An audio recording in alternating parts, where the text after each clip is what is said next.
I'm leaping across a crumbling Persian rooftop, wall running to dodge a trap, and then kicking a guard straight into a spike pit, all while an electronic Persian drumbeat pumps in the background. Welcome to the Rogue Prince of Persia, a bold new roguelite take on the classic franchise. This game combines fast, acrobatic combat with slick platforming, feeling like a Dead Cells-style adventure wrapped in Prince of Persia's signature theme. Developed by Evil Empire, the team known for working on Dead Cells, in partnership with Ubisoft, it takes the beloved series in a fresh direction without losing the thrill. From my time with it, this risky experiment is paying off. The setup is instantly intriguing. You play as a prince who made a fatal mistake and now finds himself stuck in a time loop as his kingdom falls to a Hun invasion. Thanks to a magical medallion, every time you die, you're revived 3 days earlier at a safe oasis camp, ready to try again.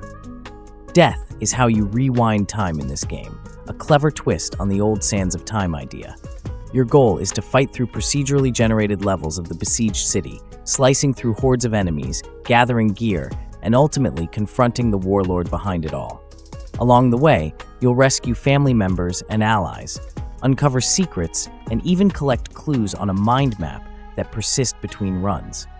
These little narrative breadcrumbs, like discovering someone was kidnapped by the first boss, giving you reason to hunt that boss down, ensure that even when you die, you progress by learning new info or unlocking a shortcut. It kept me motivated. I often found myself saying, "All right, one more run. I'm so close to saving them this time." The core gameplay loop is that of a 2D action roguelite. You start each run at the Oasis Hub, choose a route through different biomes of ancient Persia, and dive into combat encounters. Combat is fast and satisfying with a mix of melee weapons and ranged tools. There are over 100 unique weapons and magical medallions to discover and unlock, from scimitars and axes to bows and daggers, each with its own style and special ability. Finding a new weapon can completely change how you approach a run. Maybe you go from a slow, heavy-hitting axe that stuns enemies to claw-like blades that get stronger with each successive kill. You also collect medallions, passive perks, that grant bonuses like healing you at checkpoints or poisoning enemies at range. You can equip up to 4 at once, and some even boost each other's effects if arranged cleverly, encouraging build experimentation. The catch? Like any true roguelite, when you die, you lose the gear you found during that run and have to start from scratch. However, you do keep metacurrency and permanent upgrades you've earned, so each loop makes you a bit stronger. The game also introduces a resource called Soul Cinders, essentially the currency you collect from fallen foes and hidden caches. You can spend these back at camp to unlock new weapons and medallions for future runs, or upgrade your stats. But here's the risky part. You have to bank your collected cinders at special altars between levels, otherwise you'll drop them all on death. If you're feeling greedy, you can even smash an altar to grab a big bonus of cinders instead of banking them, at the cost of not being able to save until the next area. In one of my runs, I got cocky and broke the altar for extra rewards, only to die a few minutes later and lose it all. Painful lesson learned. This risk-reward system kept things tense. Do you play it safe and bank your earnings, or push your luck for faster unlocks? What really makes the Rogue Prince of Persia stand out is how smooth the movement feels. Prince of Persia was always about agility, and here it's dialed up to 11. You can dodge traps, vault over obstacles, slide under spikes, wall run along background walls, and chain all these moves together seamlessly. I'll admit, when I first saw the 2D wall running, I thought it might feel gimmicky, but it's so natural that I was instantly hooked. Just traversing the environment is a joy. Even when no enemies are around, it feels great to run and leap through the city of Ctesiphon, almost like a parkour playground. The game even rewards stylish movement. There's a mechanic called Vayu's Breath that fills a meter as you pull off continuous parkour combos, and when it's charged, you get a burst of speed and slick animation flourishes.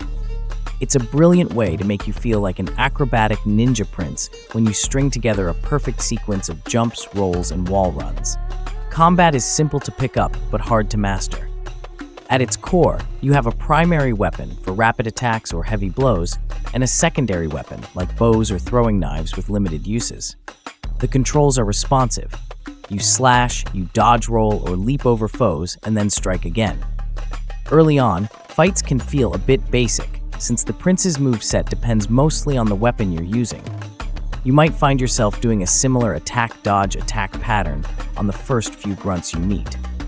But as you progress into later biomes, the game starts throwing trickier enemy types, and you'll need to mix up tactics. Enemies with shields, for example, won't go down to the usual button mashing. You'll have to break their guard by kicking another enemy into them or slamming down from above. Some foes fire arrows or lob bombs. Others charge with spears that keep you at bay, so you constantly adjust on the fly. This evolving challenge kept combat from getting stale for me. And once I began unlocking cooler weapons, the combat really shined. I had a blast experimenting. One run, I was burning monsters with a flame sword. The next, I was freezing them with an ice bow and doing acrobatic finishers. The flow between parkour and swordplay is spot on, letting you do things like vault over an enemy, land behind them, and backstab in one smooth sequence. It's immensely satisfying when you pull it off. The game is tough, and you will die often, but that's part of the fun. Each death is just a chance to come back smarter and stronger. The game is tuned so that you probably won't beat it on your first attempt, or your 10th. You're meant to gradually learn enemy patterns, upgrade your arsenal, and maybe complete some side quests to give you an edge. The difficulty curve feels fair. I never felt a death was cheap. And those little victories along the way, like finally defeating that tough boss or rescuing a certain character, feel earned. By the time I finally reached the end of a run and defeated the final boss, I was on the edge of my seat, then immediately jumped back in to see what else I could find on the next run. Visually, the art style is colorful and a bit cartoonish, almost like a Saturday morning adventure cartoon meets ancient Persia. Each biome level has a distinct look and atmosphere, from sun-baked market streets and lush palace gardens to eerie underground tombs. The developers made great use of vibrant color palettes. You'll see rich blues, purples, oranges, and golds splashed across the scenery. It's not just pretty for the sake of it. The color and design of each area make them memorable and help you orient yourself on repeat runs. Even though level layouts change with procedural generation, you start to recognize the general flow of each location, like this is the bazaar area with the purple awnings, which ties nicely into the time loop narrative. The prince remembers the general layout, but details shift each loop. Small touches in the background and smooth animations bring the world to life, and I was constantly impressed by the level of detail. I also have to mention the soundtrack. The music, composed by Asadi, absolutely slaps.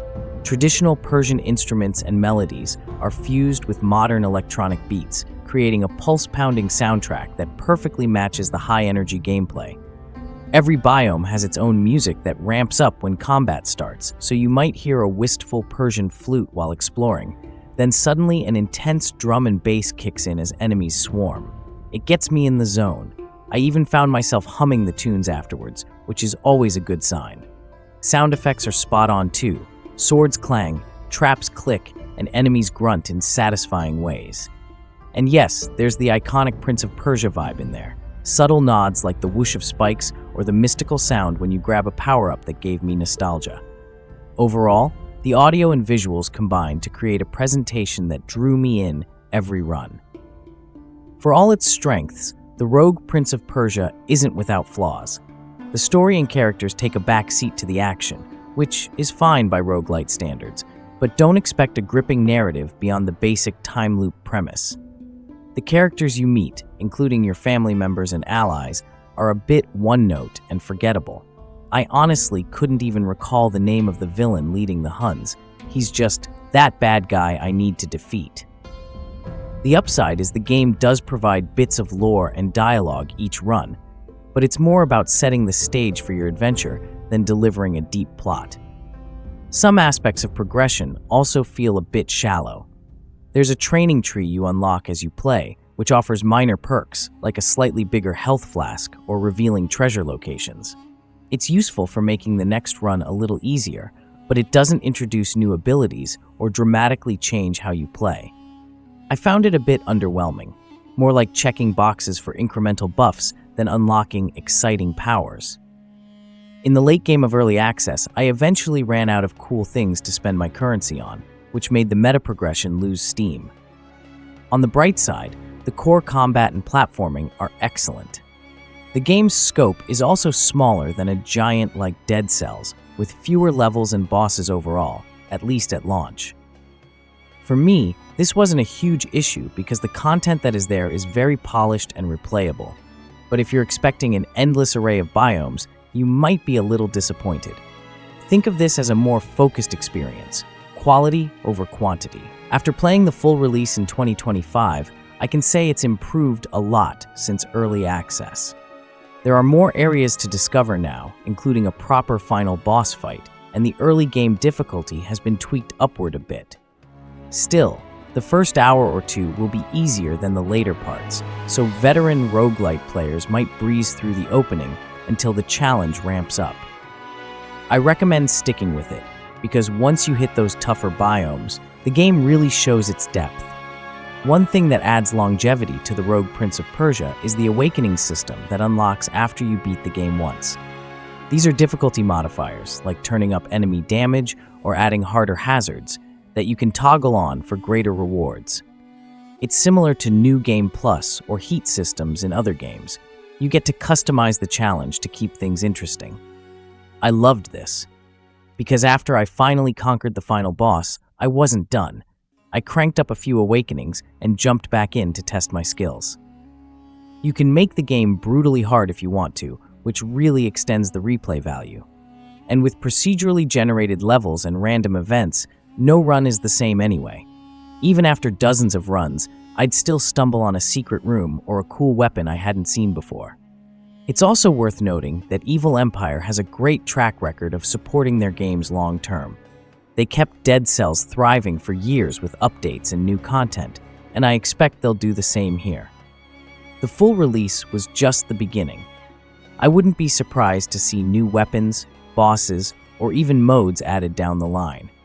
What's here at launch is already polished, and the foundation is strong. The Rogue Prince of Persia is a triumphant return for the franchise in a completely new form.